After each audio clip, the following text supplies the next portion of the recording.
A blessed day, everyone, and welcome to the fifth and last video of our partnership accounting discussion.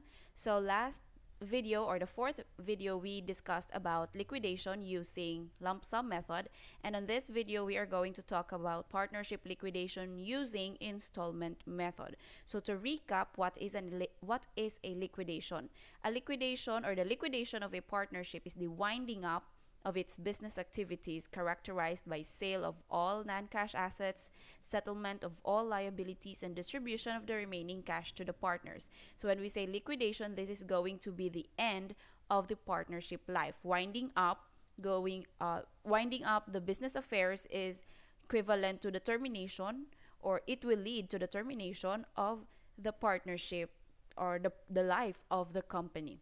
Okay, so if we are going to compare it with dissolution, dissolution still continues, or after dissolution the partnership still continues, but in liquidation this is going to be the end of the partnership, of the business, of the life of the company. Okay, so again, we have two methods of liquidation. Namely, we have lump sum method, which we discussed in the last video.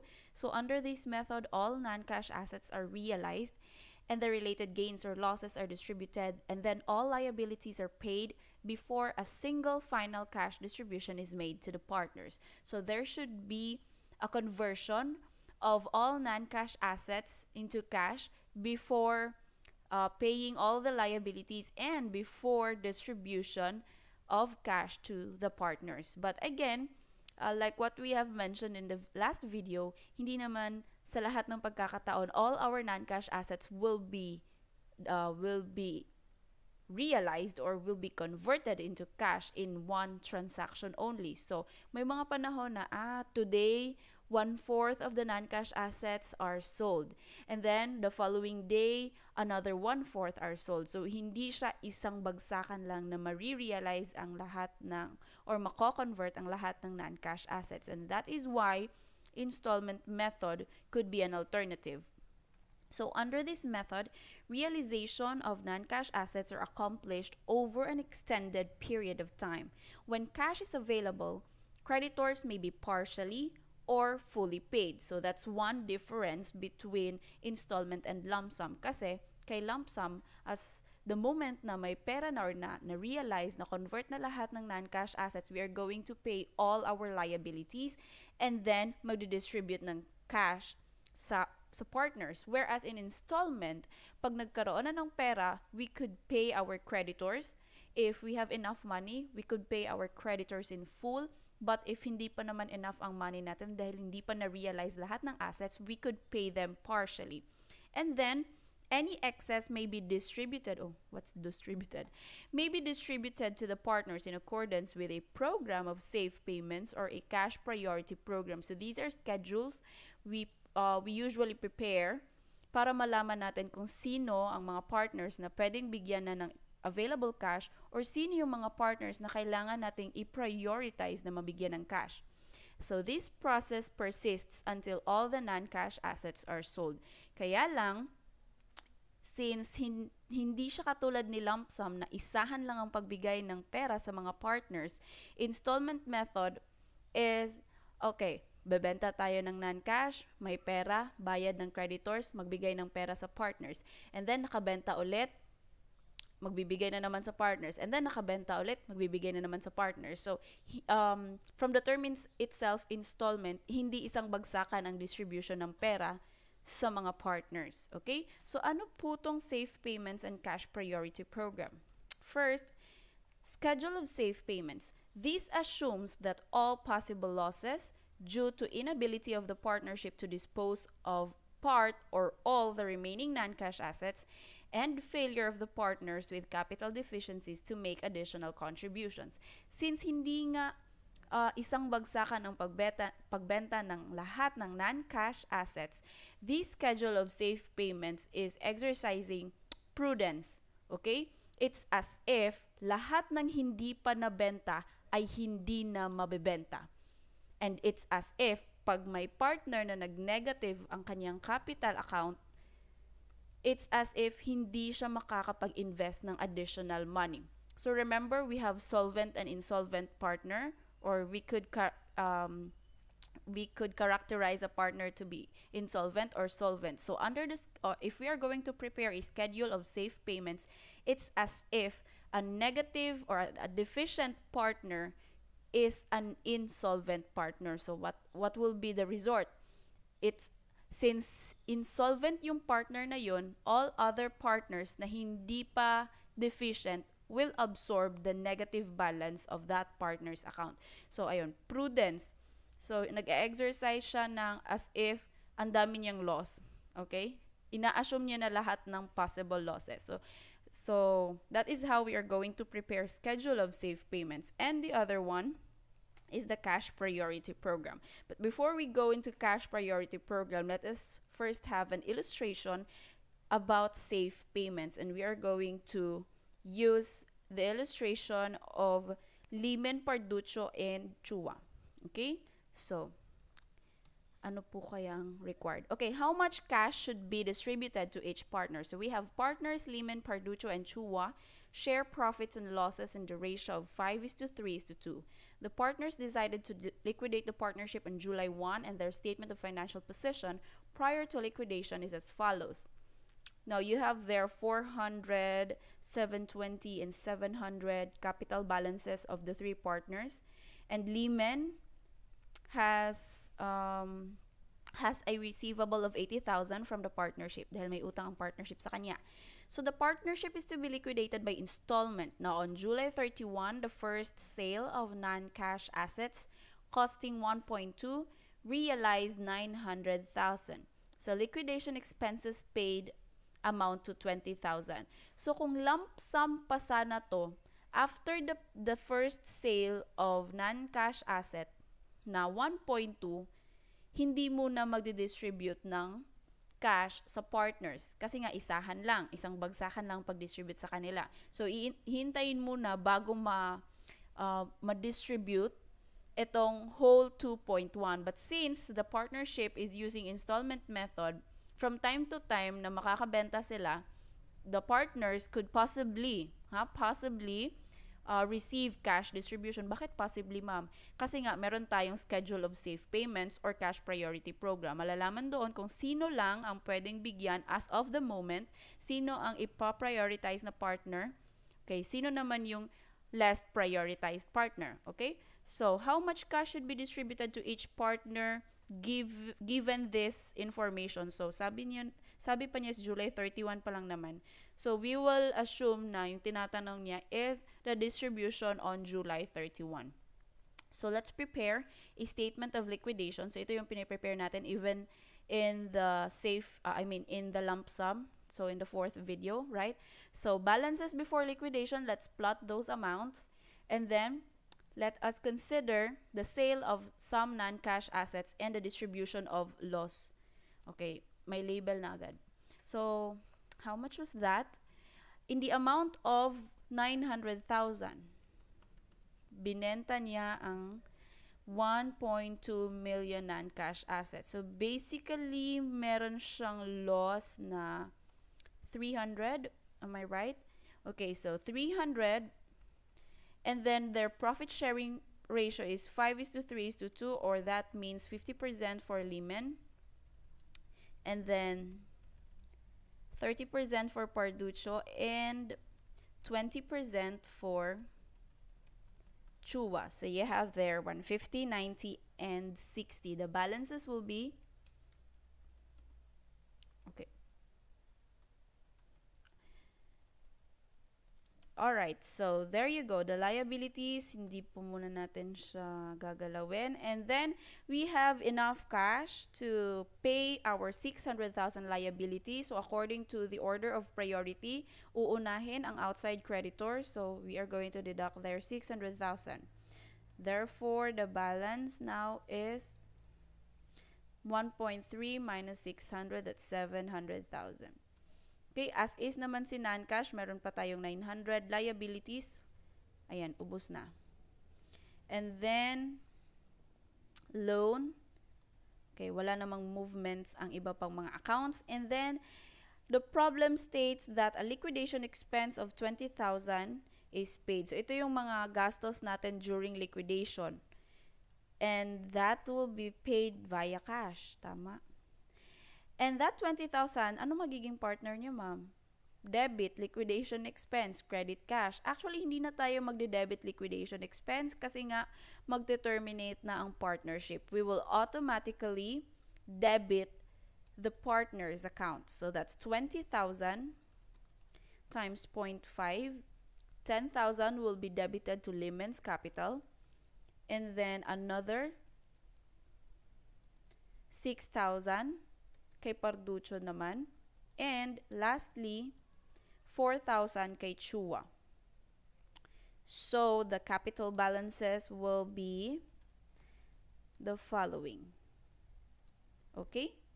So, wala pa rin ganap yung loan na yan. And yung non-cash asset natin, hindi naman siya nag-change. Now, payment to partners, we have 680,000 available cash. Now, how are we going to distribute the 680 to Lehman, Parducho, and Chua? Because if we will consider all these capital balances, pag i-add natin yan sila, that's 1.5 million. And po, 1.5 million. We do not have enough cash para bayaran na yung lahat na yan. In fact, meron pa naman tayong non-cash asset na ibebenta pa. So, sino ba ang dapat na mauna? So, kung ikaw yung partner, of course, maniguro jud ka nga, uy, ako dapat mauna kay basin unyag malos na nakadugayan or di ba yan na siya dili ni siya mabaligya, dili nun ko kadawat. Okay, so maniguro yun nga mga partners, but to make it fair and square, we prepare this safe payment schedule, or it could be your cash priority program. But for this part of the problem, we are going to prepare muna safe payments or schedule of safe payments. So this is how we are going to prepare schedule of safe payments. First, let us consider the balances before distribution of cash. And when we say balances before distribution of cash, ito po yun. Hindi yung beginning balances kasi may mga movements in between. So we will consider these amounts. Okay? So let's start with Lehman of 240 and then 624 and 636 for Parducho and Chua. Now, meron po bang loan balances ang mga partners? We have here Lehman. We will consider this. Okay? So, Lehman has a receivable of 80,000 from the partnership. Receivable on Lehman's part, payable on the part of the partnership. So, the total interest is 320. Well, siya lang naman ang may receivable or may loan balance among the three partners. So, as is yung dalawa. Now, restricted interest. When we say restricted interest, ito yung mga possible losses na pwedeng ma-incur ng partnership along the way. And when we say possible losses, ito po yun. These 900,000, we will assume na hindi na yan siya mabebenta. We will go back to this. It assumes all the possible losses due to the inability of the partnership to dispose part or all the remaining non-cash. Our remaining non-cash asset is 900 and schedule of safe payment says we will assume na hindi na to siya mabebenta. So, we will absorb that loss na as if hindi na mabebenta. Of course, dahil hindi na mabebenta, loss po yun. 900,000, 50% will be absorbed by Lehman using their profit and loss ratio sharing. Ganun pa rin. And then, 30% by Parducho and 20% for Chua. Therefore, the capital balance of the partners are negative for Lehman, positive for the two partners. Now, balikan naman natin. Sabi pa, assumes all possible losses and failure of the partners with capital deficiencies to make additional contributions. Safe payments or schedule of safe payments assumes that yung partner na may capital deficiency ay hindi na makakapag-invest. And among the three, we have here Lehman na may negative capital balance. So it's as if Lehman could no longer invest another cash or another amount para i-absorb yung negative balance niya. So to make that negative balance closed or para ma-zero yan siya, Parducho and Chua are going to absorb that negative deficiency. So, Parduccio will bear, that's 3:2. Hindi na po siya 30% ha. Kay kwaon naman nato ng 5. So, it will be 3/2. I mean, 3/5 kasi 3 plus 2. So, times 3 divided by 5. Parduccio will absorb negative 78 and Chua will absorb 52,000 para maging positive or mag-zero out ang capital ni Lehman. Therefore, the capital balances will be, ayan, 276 and 404. Meron pa bang mga possible loss na pwedeng ma-incur along the way? Wala na. Na-consider na natin. First, yung possible loss na baka hindi mabenta ang remaining assets. And the second one, the possible loss na baka hindi na makapag-invest yung negative or capital or yung deficient na partner. So, any amount or any balance will be considered as free interest. Ibig sabihin, yan na yung magiging payments natin for the partners. And we have here, how much is that? 680,000 sum, which is equivalent to our 680,000 available cash. So, negative 680, distribute all the available cash kasi wala naman sinabi si problem na 650 lang or 600 lang. Sabi niya na naging silent yung problem. So, we will assume that all the cash balances or this cash balance will be distributed to the appropriate partners. And kanino siya madidistribute? According to our schedule, 276 will go to Parduccio and 404 will go to Chua. Ayan. So, as of the moment, wala po munang marireceive si Lehman and even ang loan ni Lehman hindi na muna mababayaran.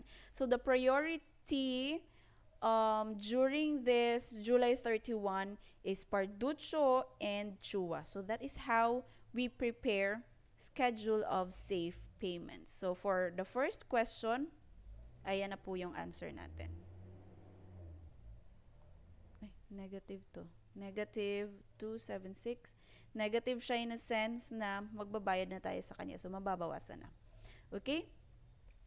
So, ayan, 276 and 404. Let us go back to the problem. Ang tanong niya lang naman, how much cash should be distributed to each partner? So, as of the moment, again, ang cash na madidistribute sa kanila is 276 for Parduccio, 404 for Chua, wala na kay Lehman. But, we will continue reading the problem kasi meron pa siyang assumption sa baba. Assuming that on August 31, the remaining non-cash assets were sold for 800,000, how much should be the final cash distribution to each partner? Ito, July 31 pa naman. Meron pang remaining cash as non-cash assets, tama? Pero nabenta lang siya for 800. So, we received 800 and wala na. Ubos na yung 900 na assets. So, for the 900 non-cash assets sold at 800, we have a loss or a gain. That's basically a loss of 100,000, tama?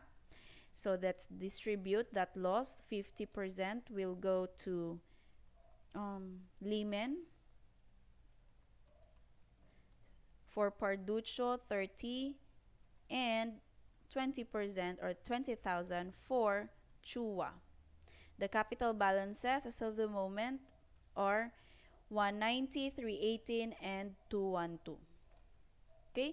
Wala na po tayong non-cash assets and then the 800. Ma'am, how are we going to distribute this 900 this time? Actually, wala naman na tayong magiging priority or less priority kasi ito na lang yung available na cash. Wala na tayong ibang non-cash asset na bayaran na din si outside creditor. So, ibigay na natin yan lahat. Anyway, pag i-add naman natin yan, 800. Okay? So, ayan, ubos na. Bayaran si Lehman sa loan and also pay Lehman the 190 balance and give Parduccio 318 for his balance and 212 for Chua. Wala na tayong ginawang schedule of safe payments dito kasi nga again, wala na tayong non-cash asset na ibebenta kasi naubos na. nabayaran na ang outside creditor, and ito na yung cash or final cash na pwedeng ibigay sa partners. But what if, ma'am, hindi pa rin naubos tong 900? Let's just say 600 lang ang nabenta. Okay, we will make again a schedule of safe payments if that's the case. Okay? And we're going to change this time. Balances before distribution of cash, ito yon. Okay? And then we will make another schedule of safe payments. So, what we learned in this problem is hindi sa lahat ng pagkakataon may matatanggap ang lahat ng partners. May ipa-prioritize na partner depende sa magiging result ng schedule of safe payments. And ano pa? Every time na makapagbenta tayo, ba't nga pala ako nagtatagalog? Okay, every time that we sell an asset or non-cash asset, we will make a distribution of cash to the partners. That's compared to lump sum na isahan lang ang pagbigay ng cash. Okay? And ano pa? Ano pa bang bago dito? Liquidation expense. That's a debit to the partners' capital accounts. Okay, so, ayan. That is how we are going to prepare schedule of safe payment. Now, let us have this next program. We call it Cash Priority Program. This is prepared at the start of the liquidation process, which help the partners project when they can expect to be included in the cash distribution.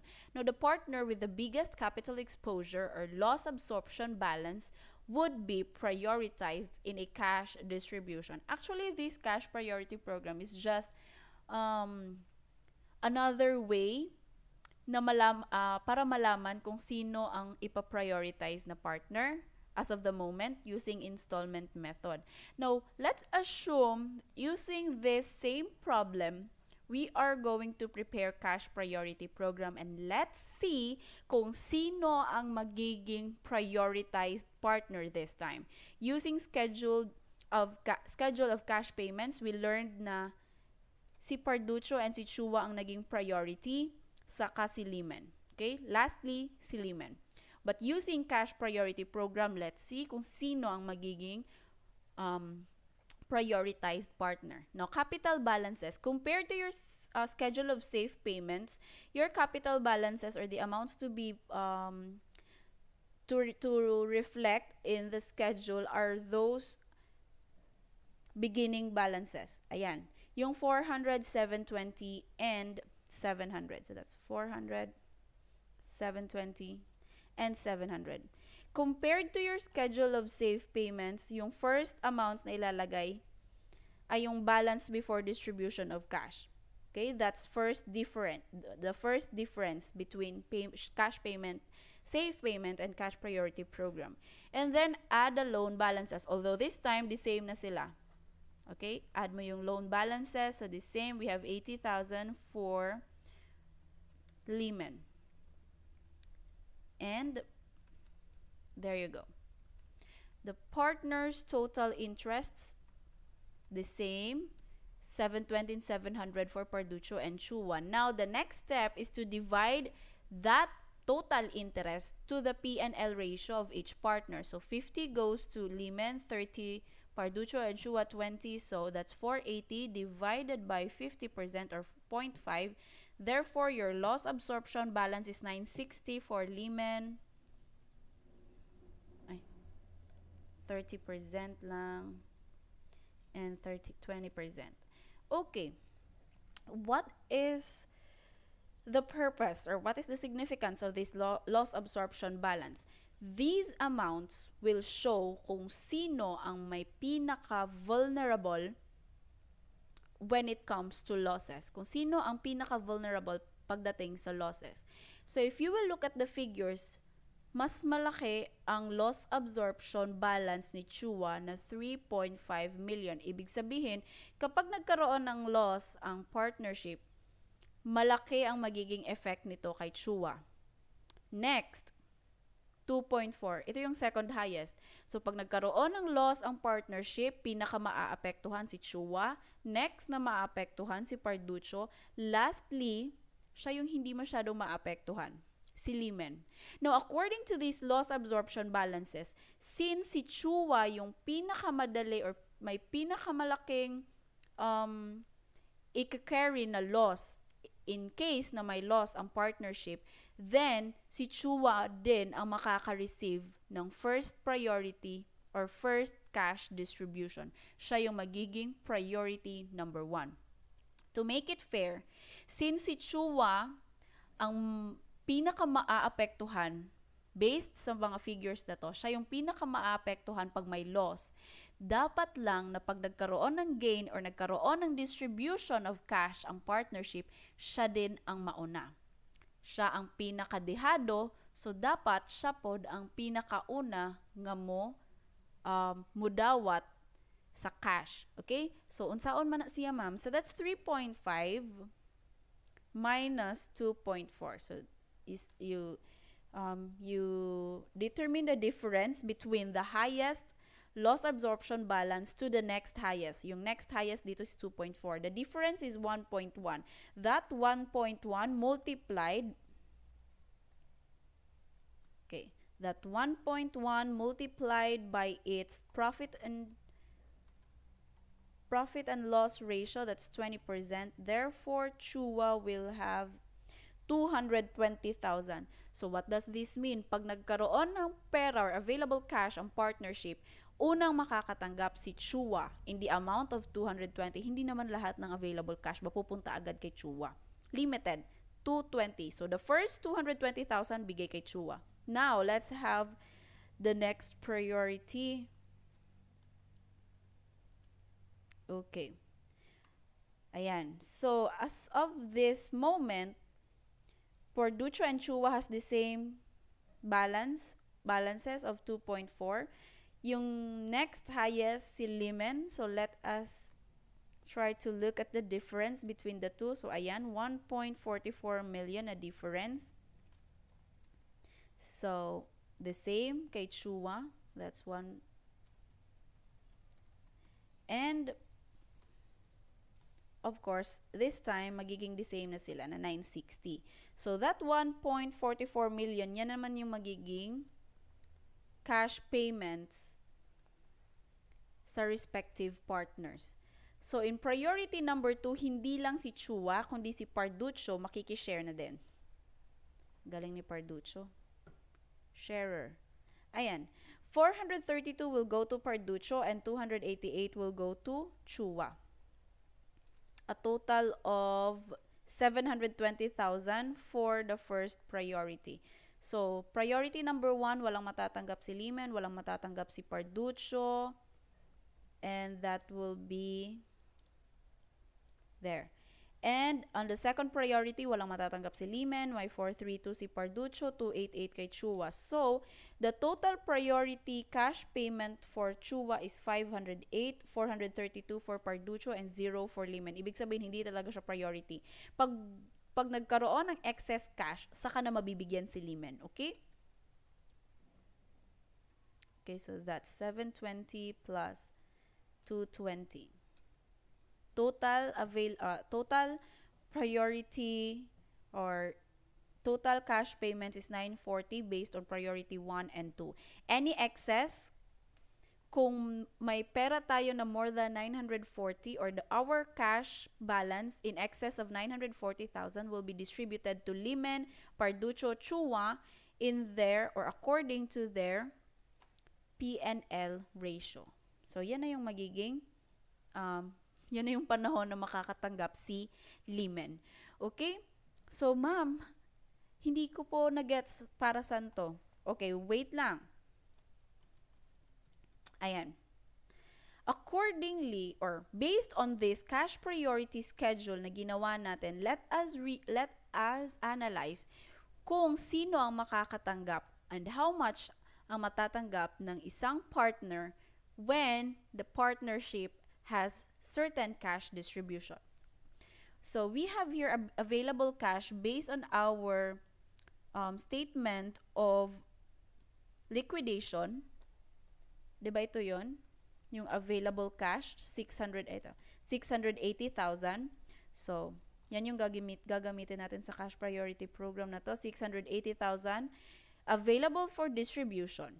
Now, yung 680, sino ang first na makatatanggap? According to our cash priority program, it is Chua in the amount of 200, tama? So, minus 220. So, that 220 will go to Chua. And, magkano ba ang excess?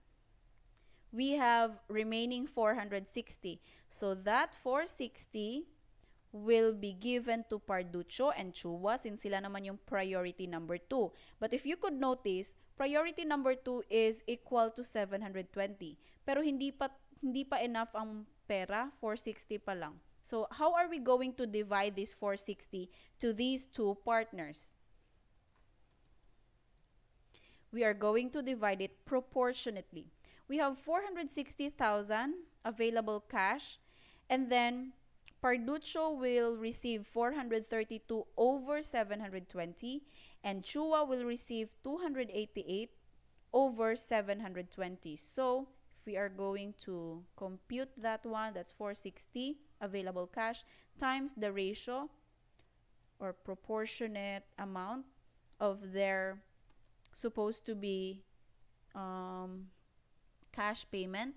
Okay, so 460 times 460,000 times 288 divided by 720. Therefore, Parducho is to receive a proportionate amount of 276 and Chua will receive a proportionate amount of 184. So, as of the moment, magkano ang magiging cash payments sa each partner? Limen, 0 pa siya. We have here 276 for Parducho and 184 for Chua. If you're going to add the two, bakit 184? 404 for Chua. So if you're going to add the two, that's a total of 680,000, which is the cash available as of the moment, 680. Alright, so ito na yung magiging payment. If you will look at it very closely, ito yung statement of liquidation na ginawa natin kanina using schedule of safe payments, 276404. After we prepared this schedule for cash priority program, we realized na it's just the same, 276 and 404. Yan, balikan natin si safe payments, 276404. And the cash priority program 276404. Ma'am, is it coincidence or does it really happen all the time? Actually, whether schedule of safe payment or cash priority program, you will arrive at the same cash payment. I repeat, whether cash priority program or schedule of safe payment, you will arrive at the same distribution of cash. Okay? Pareho lang ang magiging result niya kung sino ay pa-prioritize, magkano ang mabibigay sa that prioritized partner. So if you will be presented a certain problem, so depende na yun sa'yo if you're going to use safe payment or cash priority program. But a free advice, mas madali si cash priority program kasi isahan na lang to. Hindi ka na mag-change ng amounts dyan sa the topmost figure, whereas in safe payment, hindi yan siya constant. Nag-change yan siya. Depende sa balance before distribution of cash. And before you arrived at these amounts, kailangan mo munang daanan ang mga bagay na to bago ka makarating dito. Whereas, si cash priority program, hindi ito ang magiging topmost figures niya, kundi ito. You don't need to consider the loss or the gain, the liquidation expense, etc. So, ito lang, and then the loan balances. Okay? So, let us continue. Kung magiging the same pa rin ba yung cash payments pagdating ng August. Okay. So, as of August, you have here 800,000, tama? So, let's see if ganito din ba ang magiging result ni cash priority program. So, 800,000. Now, priority number 2. If you could still remember, hindi pa naman na-exhaust ni Parducho and Chua yung priority figures nila. Kasi 'di ba priority number 2, Chua supposedly supposed to receive 288,000 pero ang na-receive niya lang 184. So partial pa lang. Whereas si Parduccio naman, 432 dapat ang marireceive niya according to priority number 2, pero na-receive niya pa lang is 276. So, kailangan ma-exhaust muna si priority number 2. So, magkano na lang ba ang balance? You have here 432 si Parduccio. Nabigay na sa kanya yung 276 dun sa first schedule dito. Si Chua naman, kailangan niya magkaroon ng share na 288 pero na-distribute na si 184. So, magkano na lang? 104,000. So, a total of magkano? 260.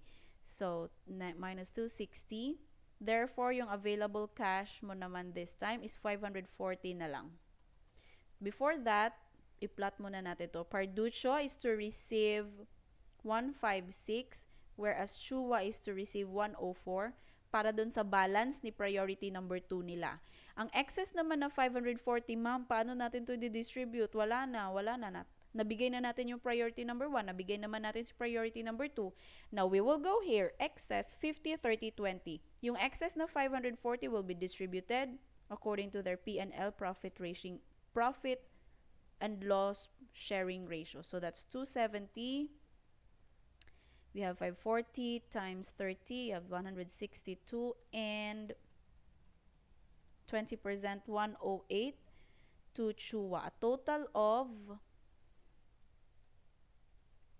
212, 318, and 270 para sa partners. Okay, so if we are going to look at our statement of liquidation, it's just the same. 212 for Chua. Ayan.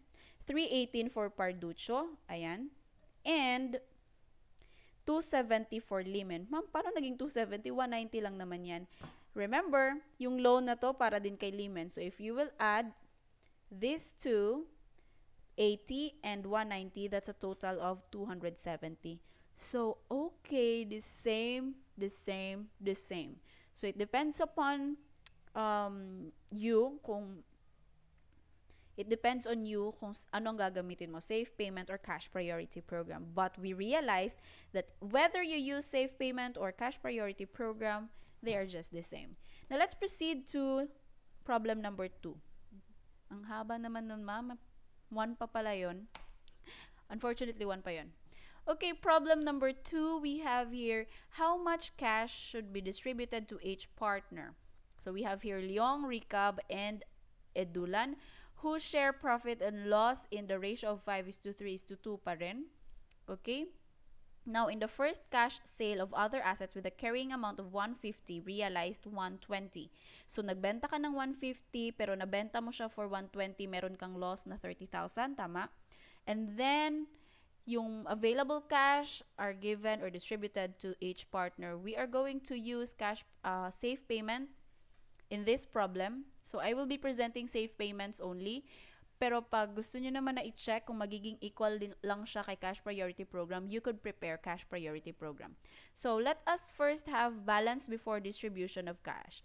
Is your balance distribution of cash these amounts? 80, 90, 70? No, hindi yan siya ang balance before distribution of cash.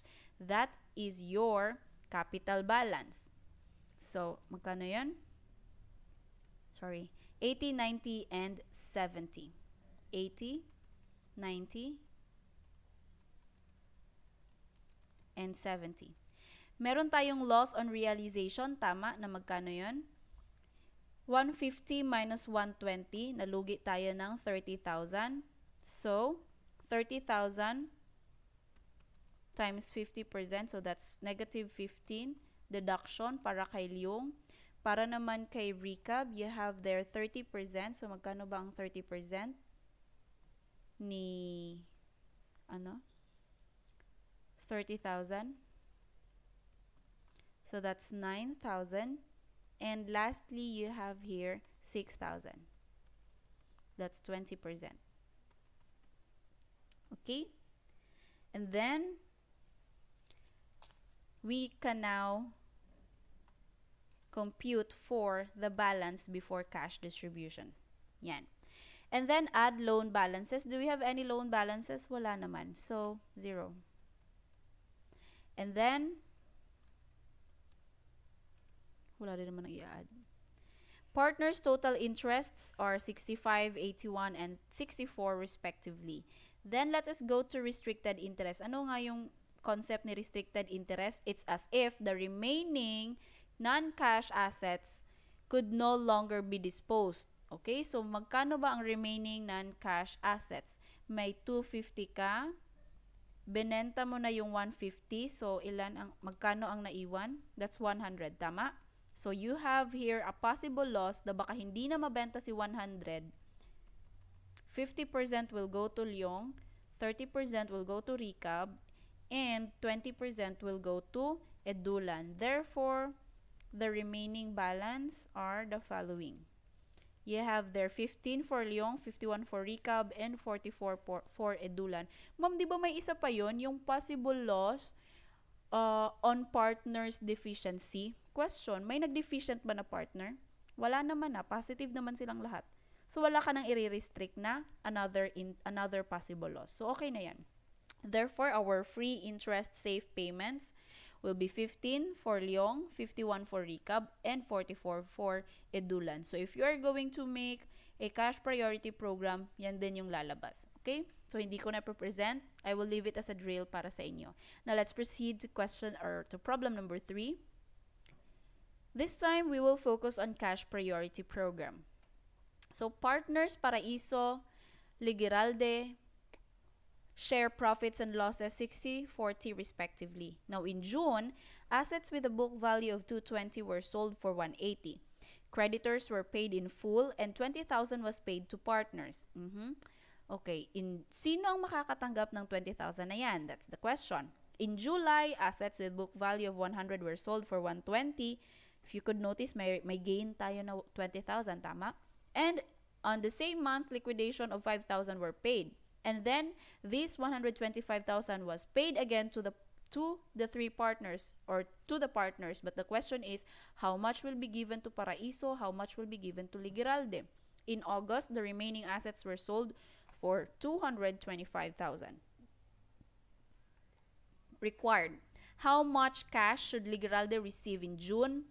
How much cash should Paraiso receive in July? And how much should the two partners receive in August? So let's start by preparing a cash priority program. I have here the amounts or the capital balances of the two. May loan balances po ba sila? Wala naman. So let's just leave it blank.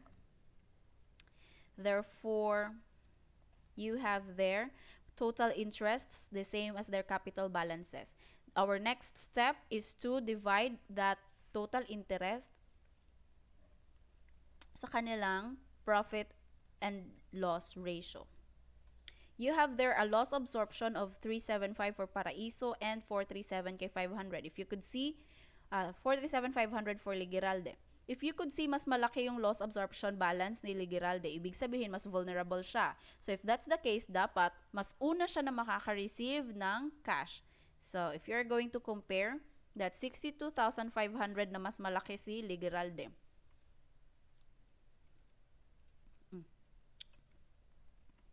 So, anong mangyayari? That 62,500 will be multiplied by its P&L ratio, and that is 40%. Therefore, in priority number 1, Ligiralde is to receive 25,000 pesos.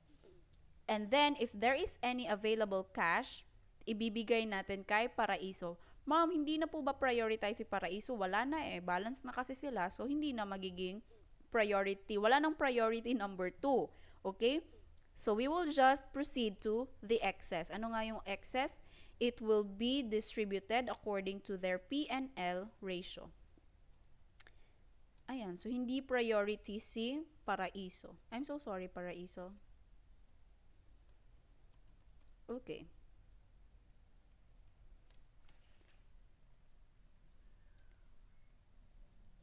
So, what is the question? How much should Ligiralde receive in June?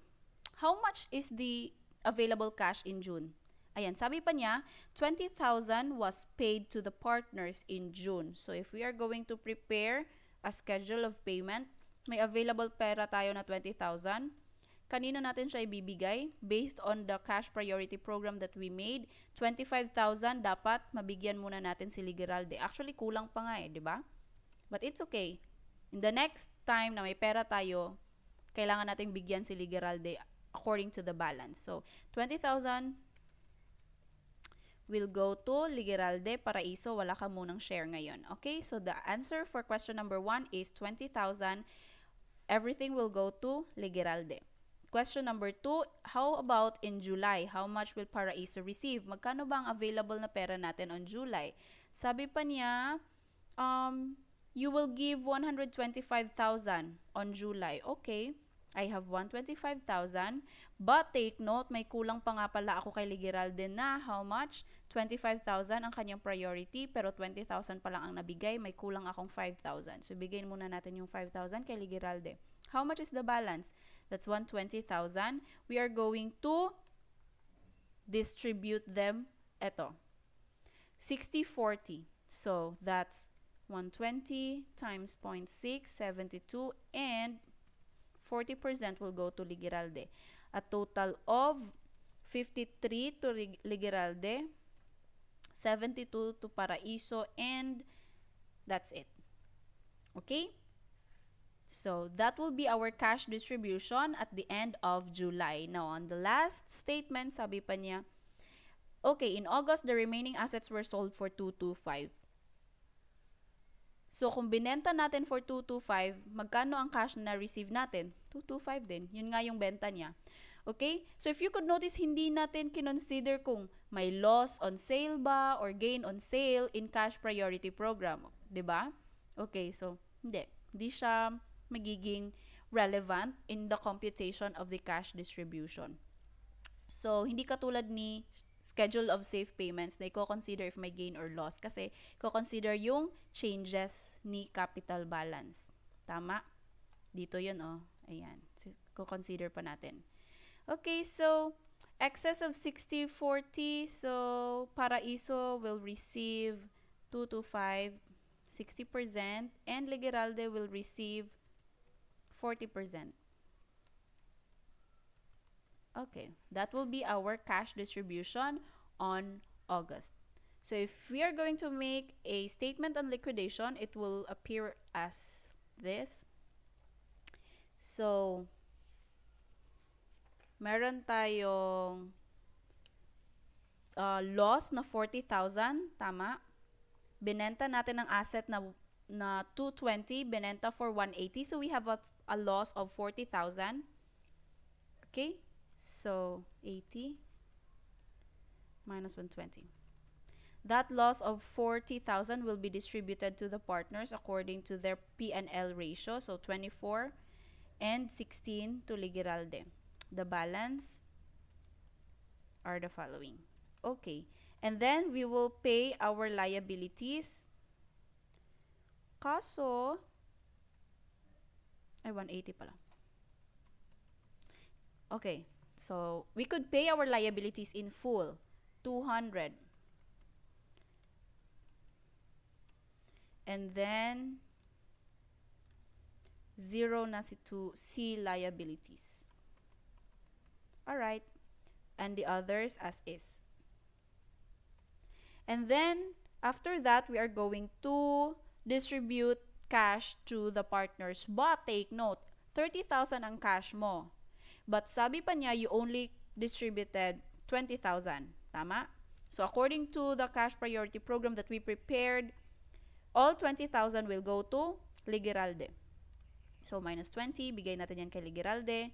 Paraiso, I'm so sorry, pero wala ka po munang share ngayon. And then, our balance is 10,000 for cash, then, etc. Next, our July sale of non-cash assets. So, according to the problem, we sold 100, binenta natin ng 20,000, 120. So, meron tayong gain of 20,000, and then we are going to distribute it according to 60-40. Therefore, 12,000 will go to Paraiso and 8,000 will go to Ligeralde with adjusted balances of 213 and 147. Okay? So, let's have liquidation expense because sabi pa niya on the same month, liquidation expense of 5,000 were paid. So, binayaran ng cash. So, bawas sa cash. And in exchange, mababawasan din ang partners capital balances, 60-40 pa rin. So, 3,000 kay Paraiso and deduct 2,000 from Ligiralde's capital. So, our capital balances, 210 and 145. Next, on July, installment to partners. So, according to our cash priority program, ito po yun. Meron tayong 125,000. 72 will go to Paraiso and 53 will go to Ligiralde. So, ubos-ubos. 72 and 53. Therefore, balance naman natin ngayon ay yan. Okay? So, ubos na yung pera natin dahil binigay na natin sa partners. Anyway, nabayaran na rin naman si liability. So, pwede na natin ibigay lahat. Okay? And then, lastly, the remaining asset was sold for 225. Therefore, meron tayong loss na how much? That's 225 minus 330. In August, the remaining assets were sold for 225. Okay. We have a loss of 5,000, tama? So, 5,000 loss, 3,000 will be absorbed by Paraiso, 2,000 will be absorbed by Ligiralde. Therefore, the capital balances are 135 and 90. So, zero na ang ating non-cash asset, naubos na, nabenta na lahat. So, we have cash balance of 225 since wala na rin naman tayong asset or non-cash asset na bayaran na lahat ng utang, bigay na natin yan lahat sa partners. So, 135 and 90 to Ligiralde. That is according to our cash priority program. This one. Tama? Okay. So, kahit hindi naman na tayo mag-prepare ng cash priority program, pwede na rin namang diretso na.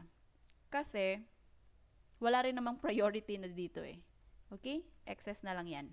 So, if you're going to make a journal entry, it will be as like this. On the first distribution or first conversion of non-cash asset, we received, how much was that? 180 in exchange of our 220,000 cash. Therefore, we suffered loss of 40, and then our next entry will be the distribution of that loss on realization. So, ito yan. I will no longer explain this in detail since tapos na rin naman natin itong na-discuss. Our liabilities was 200 and binayaran natin in full. So, that will be our entry. And then, we will give 20,000 as first payment to Ligiralde on June. And then, nagbenta ulit tayo ng asset, 120 for, how much was 100,000 asset, binibenta ng 120, may gain na 20,000. Therefore, our next entry will be the distribution of the gain. 12 will go to Paraiso, 8 will go to Ligiralde. Next, distribution ng liquidation expense by debiting the partner's account. After that, magbibigay tayo ng cash or magdidistribute tayo ng cash. This is on August or July, okay? That was on July and it was this, 72 and 53. So, 72 for Paraiso, 53 for Ligiralde, a total of 125,000. After that, nagbenta ulit tayo ng 330 na non-cash asset for in exchange of 225. Therefore, meron tayong loss na 5,000. And our next entry is the distribution of loss. Ayan. And lastly, we are going to distribute the remaining cash of, how much was that? 225, tama? Binigay natin ang 135 kay Paraiso and 90 kay Ligiralde. And that will be our journal entries in problem number 3. Okay? Ma'am, paspas kaayo. Well, actually, how naman taan na? Kina-discuss naman natong last, right? Now, let's proceed to problem number 4. We have here installment liquidation. of Valdez, Navarro, and Pamitan. Okay? Additional information are as follows. The partners' profit and loss sharing ratio was 40-40-20. On February 1, non-cash assets with a book value of 80 was realized for 140, and all available cash was paid to creditors and to partners. So if we are going to compare this with the previous problem, in the previous problem, meron tayong available cash na 30, tama, at the end of June. Pero ang binigay lang is 20,000. But in this problem, sabi niya, all available cash was paid to creditors and to partners. So, 0-0 talaga. Kung may pera, ibigay lahat. Okay? So, required, prepare cash priority program and then prepare journal entry. So, isa-isahin natin since iba-ibang date naman to. We will have Feb 1 first. Okay? But before that, let us prepare a cash priority program for Valdez, Navarro, Pamitan, and we have here the capital balances. So we have 140, negative 70 for Navarro, and 80,000 for Pamitan. So galing po yan siya dito. Okay? Next, loan balances. May loan balances ba? Let's see. Okay. Meron tayong 60,000 na utang kay Valdez. So, that is a receivable on Valdez part. And, meron din tayong receivable na 50 kay Navarro. Ibig sabihin, kailangan niya tayong bayaran. So, minus 50 on his part. Minus 50 sa part niya, ha? On the partner's perspective, ang utang. So, on our part sa partnership, asset, receivable. Pero para kay Valdez, utang yan, kaya negative. Dito naman, on our part, babayaran natin siya ng 60. So, kung babayaran natin siya ng 60, Valdez will receive 60,000, kaya addition. Okay? Then, the total interest will be, ayan, wala namang loan para kay Pamitan, so as is yung 80,000. And then, we will divide it in their profit and loss ratio, that's 40%, another 40%, and 20% naman si Pamitan. So, 230 divided by that will be 5. Paano to naging 230? 140. Okay, 140. Review ko ha, wait. Valdez, 140. Mali yung na-type ko, 170. So, that's 140, 60, 200, and then 500 loss absorption balance, negative 300 and 400 for Pamitan. Okay, so, yung pinaka-vulnerable, si Valdez. Kasi siya yung may pinakamalaking balance. So, si Valdez din ang pinakaunang makaka-receive ng cash. Compare it to the next highest, you have negative 100, and that negative 100 will be multiplied by the P&L ratio. Therefore, Valdez will have 40,000 priority. Okay?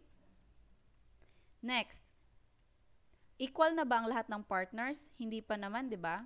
So, let us figure out kung sino ang next na prioritize. Next na priority, we have that amount plus that amount. Okay? 400 for Pamitan and Valdez but negative 300 for Navarro. Magkano ba ang difference? Okay? Ma'am, 100. Hindi yan 100. That's negative 700 because if you could see, negative yan. So you have a difference of negative 700. And that will be the basis of the distribution of the second priority. So negative 700 times 40%, that's another 280 priority for Valdez, but that is priority number 2. And for Pamitan, you have a priority of 140. Therefore, you have a total second priority of 420. Si Navarro, wala pa rin siyang marireceive. After this, the same na ba ang balances nila? Yes, the same na, ma'am, negative. Okay, kung the same na, therefore, our excess will be distributed according to their P&L ratio. Okay, so Valdez has a priority of 320,000 in total, whereas Pamitan has 140 priority in total. Now, let us have February number 1. Magkano ba yung cash available for distribution on February number 1? I mean, February 1. Sabi pa niya, you have a non-cash asset of 180, binenta for 140. So, if we have a beginning balance of 10,000,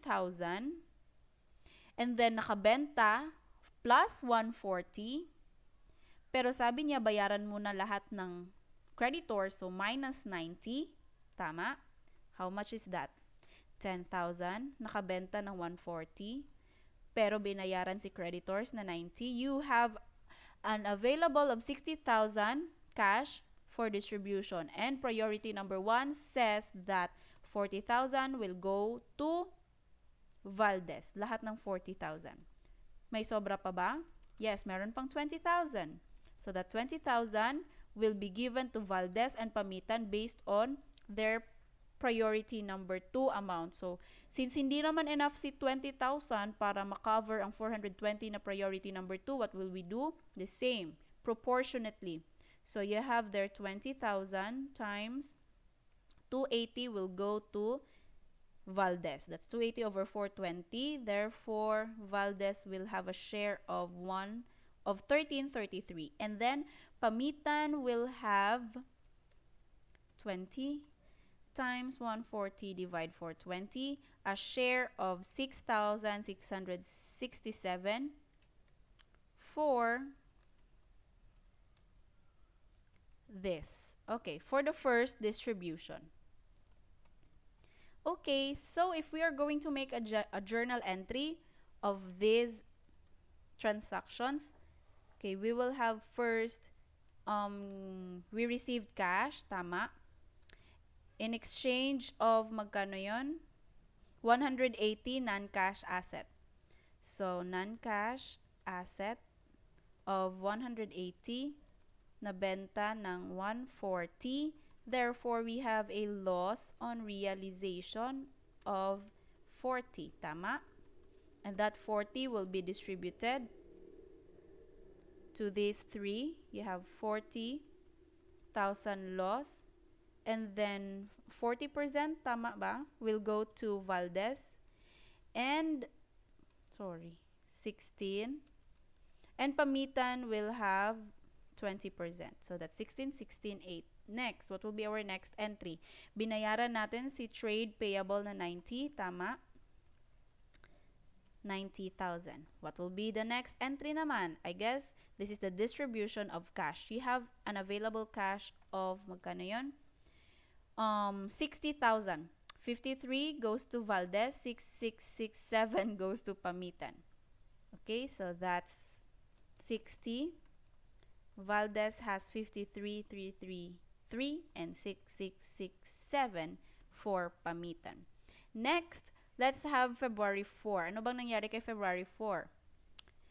Non-cash assets with book value of 60,000 realized 50,000. And that amount was paid to partners. So, 0-0 pa rin, no? Lahat ng pera, pag may pera, bigay sa partners.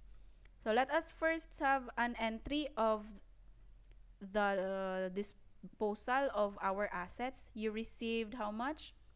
You received 50 in exchange of 60,000 assets. So, if that's the case, you have a loss, right, of 10,000. Loss on realization. And that loss will be distributed to the partners. Same pa rin. 40, 40, 20. So that's 4, 4,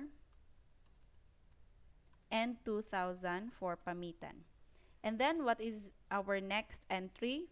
That I believe it will be the distribution of cash. But how much? How are we going to distribute this 50,000 cash? So balikan natin si CPP.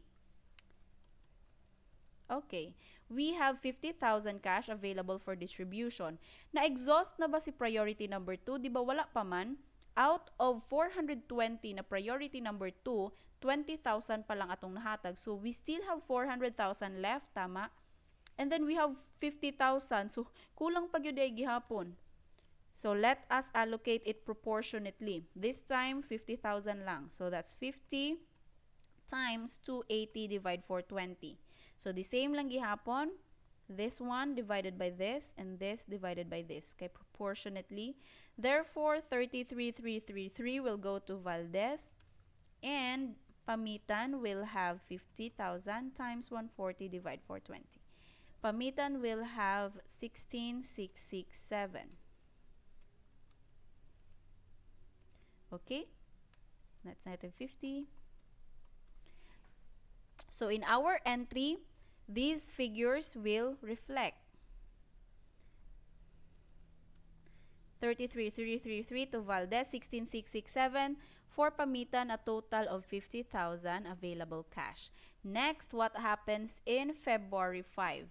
Navarro, who was almost insolvent, paid 30,000 on the loan from the partnership. Valdez and Pamitan agreed that the partnership would receive no more cash from Navarro, and they instructed the accountant to close the partnership's accounting records. So, hindi na sila nagbenta ng asset. Instead, pina-close na nila ang records. So, kailangan zero na lahat ng amounts. And then, si Navarro, na may utang sa partnership, nagbayad ng 30,000 cash. Almost insolvent, like hapit na gid siya mabankrupt.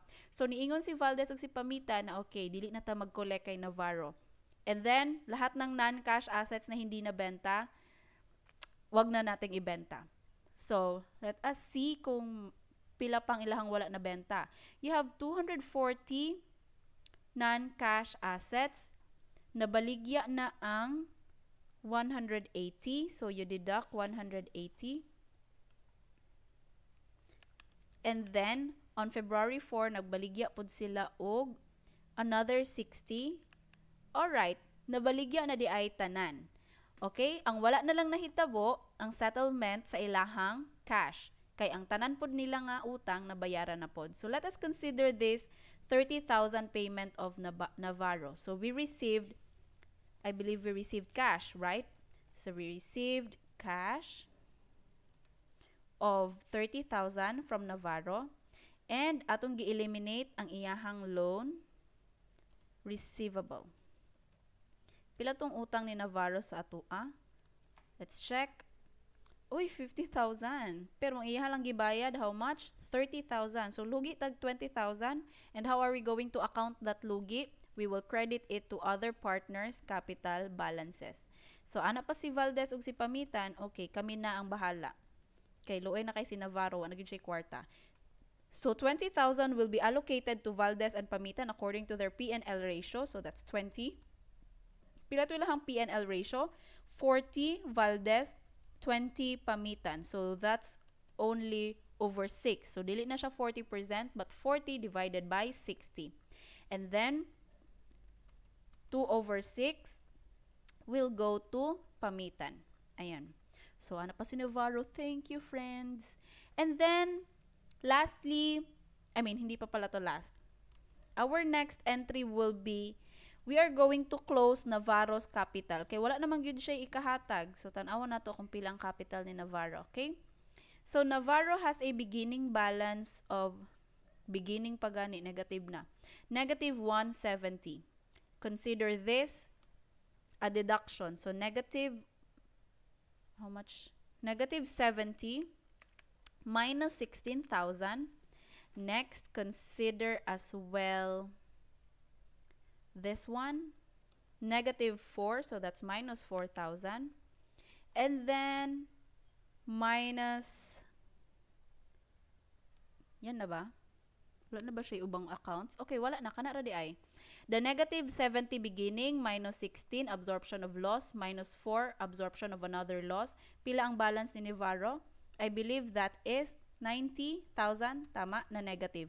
So, kung negative, naka-debit ang iyahang account, we will credit it para itong ma-close. That negative 90 will be absorbed by Valdez and Pamitan on the same P&L ratio. So, 90 times 4 divided by 6. So, over 6 na lang, kay sila na lang manduha ang mag-share.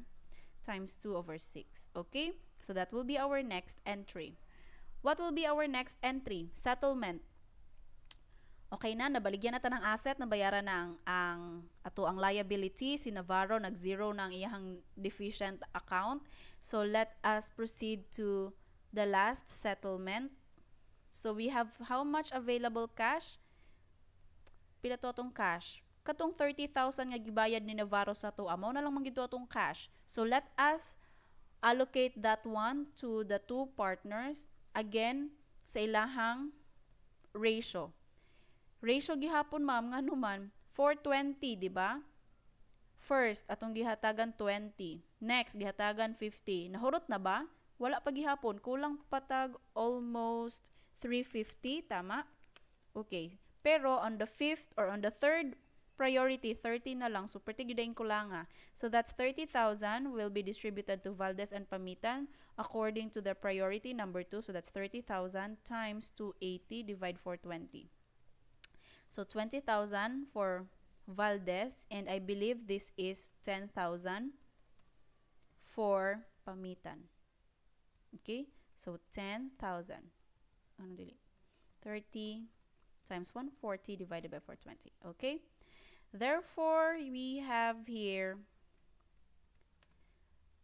in our entry to distribute. Okay, first, let us distribute it.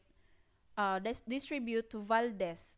Pila ba ang madawatan daw ni Valdez? 20,000 cash. Okay, so cash, madawatan ni Valdez. Pero, nganong dili man Valdez capital ang ato ang i-debit. Let us consider kung pila na lang ang balance ni Valdez. Ang iyang beginning balance is 140. Tama? And then, na-i-debit. So, minus 16. 140,000 minus 16,000. Next, minus 53,333. And then, another loss, minus 4,000. And then, another another distribution of 33,333. And then, ayan, gi-absorb na to ang loss ni Navarro. 13,333. And then, gihatagan na tag-cash nga 60,000. Pila ang nabilin kay Navarro Capital? Kay Valdez Capital. I believe that is 40,000. Tama? 40,000 niya nga capital. So, if we are going to give 40,000 kaso, 40,000 debit. If inyong gisunod ang katong calculation na akong gihatag, you will arrive at negative 39,999 or negative 40 nga balance kang Valdez. So, negative na iyahang balance, tama? Atong na-learn sa previous video nga pag negative imuhang balance pero naay loan ang partnership sa imuha, you could use it para ma-offset. Tama? Ma-offset ang imuhang negative balance. So, the partnership has a loan to Valdez nga 60,000. Na ako'y bayro nun day sa imo Valdez, tama? Ay, ako 40,000 negative. So, kanang akong 60,000 i-offset na. Pero kulang man na apunday ko'y singlo nun sa imo nga 20. So, we will give 20,000 to Valdez in excess sa iyahang negative or sa iyahang gi-offset nga negative account. And then, Pamitan, according to our CPP, ingon dinhi, Pamitan will receive 10,000. So, it will be debit, Pamitan capital, and credit cash nga 10,000. But let's check kung 10,000 ba gyud. Pamitan has a beginning balance of 80. Okay, so that's 80,000. We will deduct 8,000. Okay. And then, what else? Deduct 667. 6667. And then absorption of loss, deduct 2,000. And then payment kaganina, deduct 16,667. And then absorption of Navarro's loss, 6,667. And ayan, another Navarro's loss, minus 30,000. How much is the balance of Pamitan capital? If you went through the figures that I mentioned, you will arrive at positive 9,999 or rounded off positive 10,000. So if it's a positive 10,000, we will give Pamitan 10,000 cash. Walay offset na mahitabo unlike ang Valdez nga nag-negative. Okay, so Ma'am, naglibog jud ko. Kung naglibog ka, you prepare a statement of liquidation para makita nimo kinsay nag-positive, kinsay nag-negative. Giunsa pag-absorb and then balik din hiya sa entries. Okay? So that is CPP or Cash Priority Program. So again, we have two methods, lump sum and installment. And under installment, we could prepare schedule of safe payments or cash priority program. Whether we choose one or whether we prepare safe payment or cash priority program, the distribution of cash or the partners to be prioritized are just the same, and the amount that should be paid to that prioritized partners is just the same. Or simply put, the result of the computation or the result of these two schedules are just the same. So, pwede ka mo gamit between or either the two. Okay? So, I believe this will be the last part of our partnership accounting, and I hope you learned a lot from the very beginning. Kung nakay nalibugan, baliki. Okay? And then after this, we will have another topic which is corporation accounting, but we will only consider the basic considerations of corporate accounting or corporation accounting. Okay, so that will be all for this video. God bless and have a great day ahead. Thank you, everyone.